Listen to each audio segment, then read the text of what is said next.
Good morning, everyone. I am Jescña Ven Fernely Cadeliña, a first-year Bachelor of Science in Pharmacy student. And good morning, everyone. I am Dr. James Merin, the Department Chairperson for the Department of Pharmacy at LPU Davao. And this is OG Takes by LPU Davao.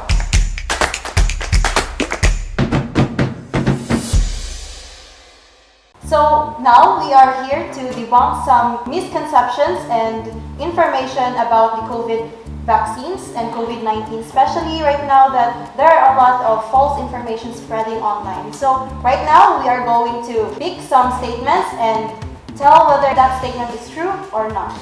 Okay, so while Jescña is preparing for that, I'd like to elaborate that yes, that's true. There is a pandemic of misinformation that's currently ongoing in the world as well.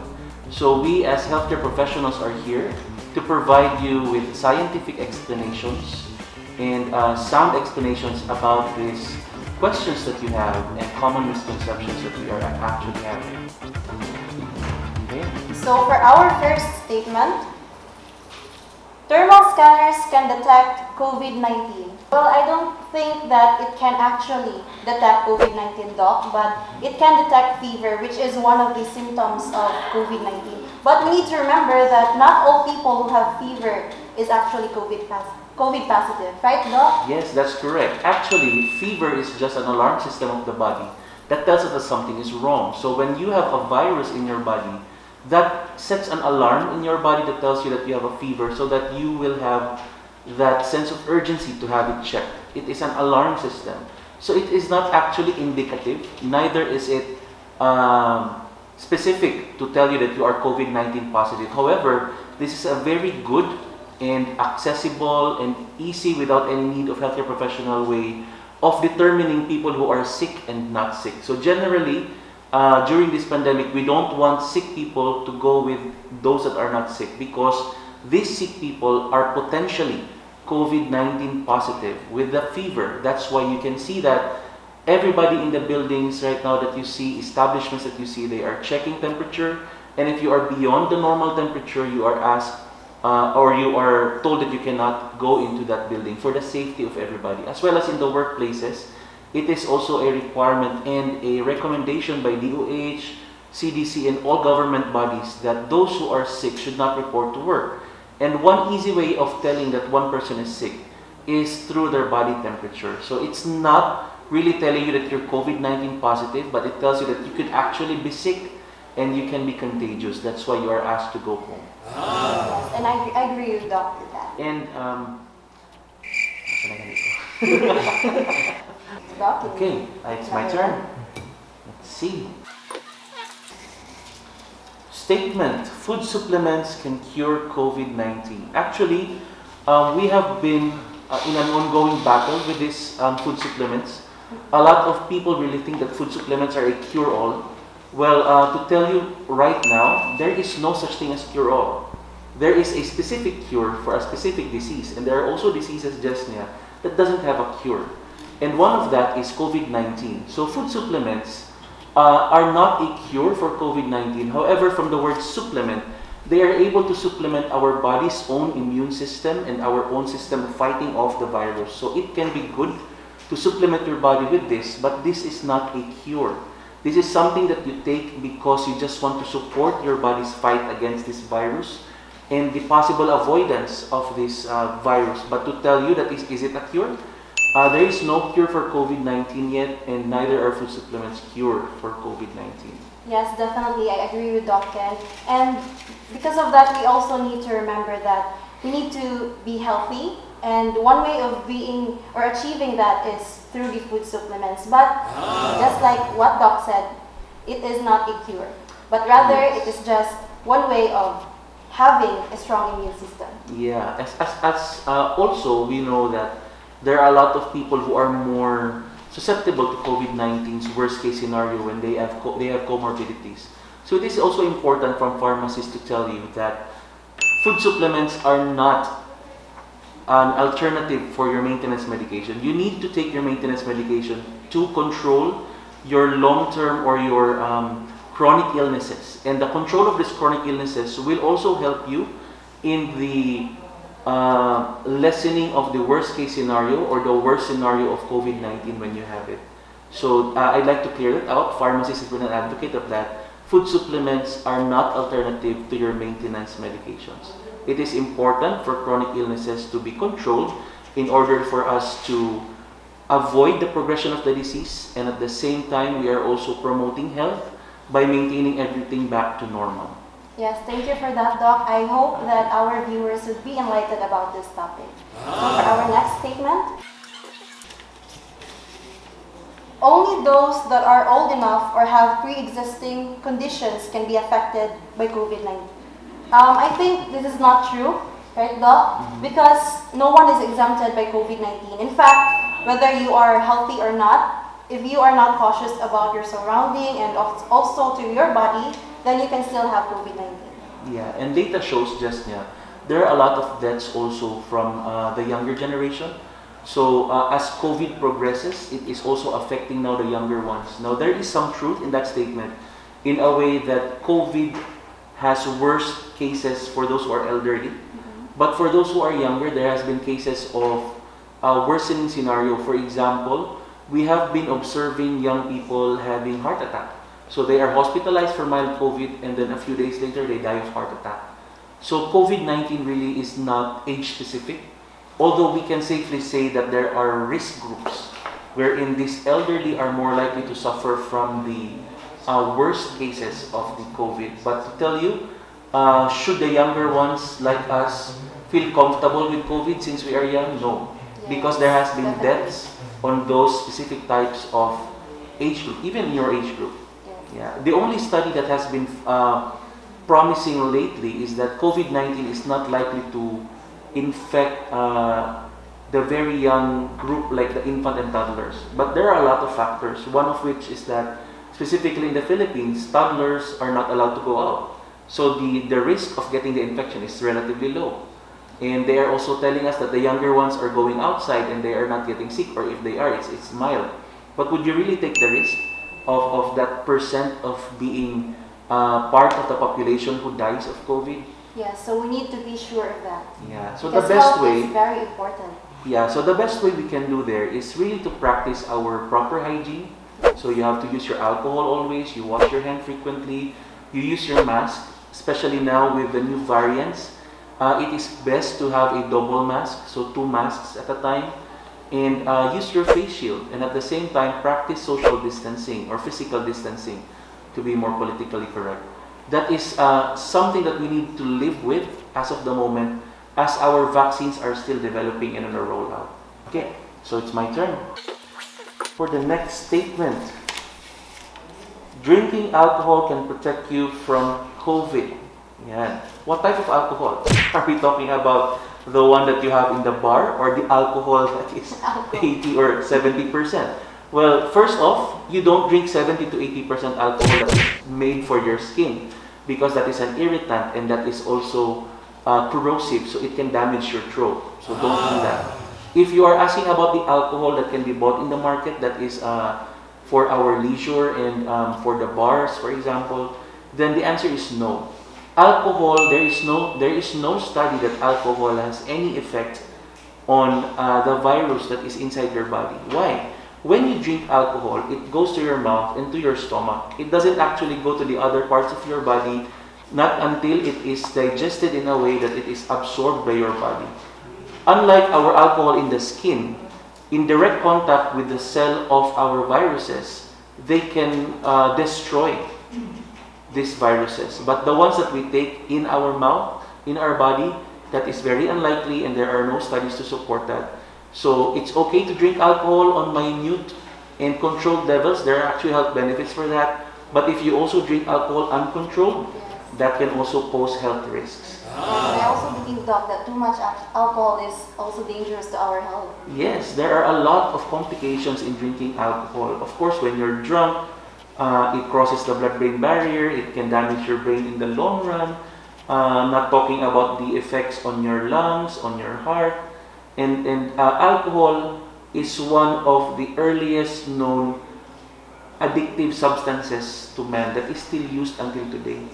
So It is something that we use for leisure, but anything of it or too much of it is actually dangerous to your health. But I'd like also to share that there has been evidence that controlled or limited intake of alcohol is actually beneficial to your health.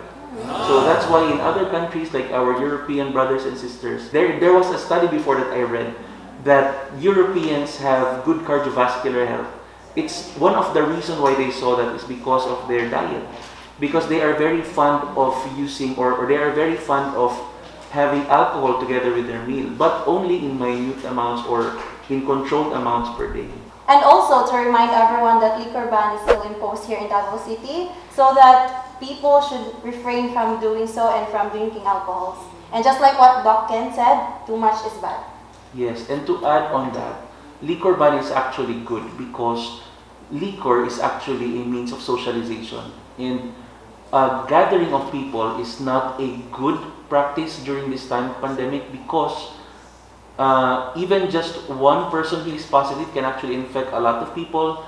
They go home to their family, they infect their family, these family members infect their co-workers, and then that's how you spread the virus. Always remember, the virus is not the one moving. It is the people who are moving, people who are transferring the virus from one person to another. If we limit the movement of people on a correct amount of time, then theoretically, you are able to kill the virus by not transferring it to another host. Viruses can only live up to 2 weeks. Without a host, after 2 weeks, if they cannot go to another host, they die. They die a natural death. And that's how other countries has been successful in eliminating these viruses, and as well as much as we have been doing in the past by the use of vaccines also. Well, thank you so much, Dr. Kenny, for all the inputs. I have learned so much. And for our last two statements, COVID-19 vaccines can cause autism. Wow, $1 million question. That has been a question that has been ongoing for generations and generations. Huh? Oh, wow. Sir, side mo naman.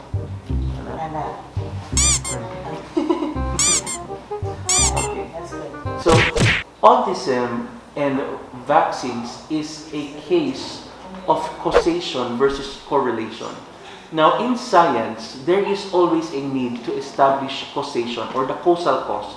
Ibig sabihin, you need to make sure that the cause of that particular phenomenon is from this actual product. For example, the vaccines. Now, a lot of people are doing correlation. For example, you have a friend, Jescña, that tells you, ayoko ng vaccines kasi yung kapatid ko, he was normal in the 2 years and then after getting vaccinated, suddenly, nagka-autism siya. So, that is a cause of correlation. Are you really sure that the vaccine caused the autism? Yes, there are a lot of factors that... Yes, there's a lot of factors. The first thing you have to take note of is the natural occurrence. How many percent does this phenomenon or does this disease happen in the normal population? If the vaccine group goes beyond that percent, then that's the time that we are actually getting worried. But as of now, that's not the case. There was a study before that was published that there was a causal relationship, but only a few months after it was withdrawn because of bias. So a lot of large-scale studies, Jescña, are already telling us autism has no relationship with vaccines. So this has got to stop because vaccines are saving lives of people from many years ago, starting from what we had in smallpox. And there are a lot of diseases already that has been eradicated by vaccine. I can name a few. You have polio, you have measles. Yeah. Look at what happened when we stopped vaccinating our children because of the Debunks scare. Just before the pandemic, we had an outbreak of measles. Just before the pandemic, we had an outbreak of polio here in Davao City. And those diseases are scary, specifically polio. So we have to start thinking of causational causes, causal relationship, and not just correlation. So, if you have 1 or 10 people having autism because of vaccines, over 1 million who had that vaccine, is that causation? Yeah. Are you representing the population? Very unlikely, because the number is very low. And most probably, you have to look at the natural occurrence of autism. Does it go beyond the natural occurrence? If it does not, then we have to do further studies. And as I have mentioned, I will reiterate, there has been large-scale studies already establishing linkage between vaccines and autism. And the answer is always, there is no causal link. So we'd like to clear that out on the point of view of pharmacists, that we are really advocates of vaccines because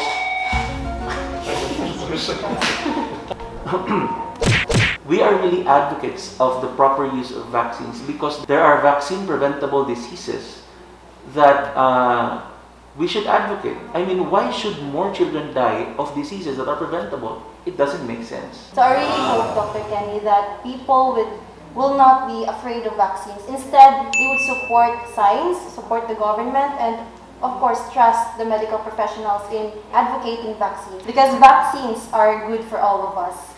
Yes, and stick to science, stick to statistics. That's how we establish what is right from what is wrong in terms of information. Yes, and do not believe everything that you saw in social media. Because not everything is true. Right, Doc? And trust the experts, always. Okay, for the last one. You really cannot choose the brand as of now because one of the biggest problem now is the scarcity of the supply. So all of these vaccines have related studies already. So you just have to look at the results. For example, you ask yourself, are you a COVID-19 recovered case? If you are, you look into the details of those vaccines. Do they have studies for the recovered cases and their safety profile? Are you above 60? You go into the phase 3 clinical trial results. Do they have safety profiles for above 60? What age is it advised to start? It's ongoing. So you just have to look at that and qualify it. You just have to qualify yourself. Saan ba doon, what vaccine best suits you? And experts around your area are going to help you with that. That's why when you enlist for a vaccine, they have qualifiers. So you just have to match which vaccine best suits you. And when you enlist to government agencies, they will be the one to do it for you. You just have to answer the questions and declare everything on their health declaration form. Especially now, Dr. Kenny, that a lot of people are being choosy of the vaccines that that will be injected through them. So how can you, what can you say also about to those people, Doc, who are because I think the reason, Jescña, why people are trying to choose is because of the media's portrayal of vaccines basing on the percent efficacy. Now you have to understand that the vaccines we had even before only has around 50% above efficacy, 50 to 60. So that is the acceptable of the WHO. Remember, if you are to choose, Jescña, if I'm going to ask you, would you want to be 0% protected or 50% protected? 50% protected. Of course, diba? Logic will tell you, you would go for the 50% because the 50% has a 50% chance that I will not get the COVID-19 vaccine. Also, vaccines do not only work to prevent you from getting the virus. It is also very helpful that if you do get the virus, yes, I'm telling you, you can still get the virus even if you're vaccinated. But the good thing about the vaccine is, your body is already prepared to fight off the specific type of infection. So when the virus comes in you, and you are infected, and you already are vaccinated, there is a very low chance, actually, in some viruses, there is 0% chance for you to get the worst type of COVID-19. Or to die, though. Yeah. So there is no point of choosing. Yes, we have preferences, but given the world scale scarcity of vaccines, this is not the time to choose what vaccine you want. This is the time to get protected. Even if it's at 50%, I would get that personally. Whatever vaccine you give me right now, I would just get that vaccine as long as it is okay for me, basing on my health condition. Because I'd go for 50 compared to 0 any time of the day. Thank you so much, Dr. Kenny, for that wonderful input. And I hope that our viewers really learned a lot from you. And yes, I hope so too. Yes, I hope so. And the vaccine anxiety, of course, I hope that this would be put into end. Yeah. For as long as there are people who propagates fear and people who keeps on sharing unconfirmed links, there will always be a vaccine anxiety. So this is a time for us to educate ourselves and really look into how are we going to use our influence to other people. So, before you, I'd like to take the words of Pia Wirch back. Sabi niya, think before you click. Okay, for the last question. What could be the reason why vaccination programs are put on hold as of the moment? Okay, good question. So, there has been countries, Jescña, who has put some vaccines on hold or on pause because of reports of blood clots. Have you seen that on the news? Yes, Doc. Yeah, so there are countries who are doing that, and that's normal. Because vaccines, all of our vaccines now are in the phase 5, or phase 3 and phase 4 and phase 5. Now, part of this in the phase 3 is in this large-scale trial, we are looking into possible reactions of people, and when we get reports, we study these reports. Okay? That's how science works. When there is a question being asked, we try to answer that question. And one way to do that, of course, for the safety of people, is to put a pause. Okay? That's a pause protocol. So it doesn't mean that the vaccine is bad, or the vaccine is not working, or the vaccine is dangerous.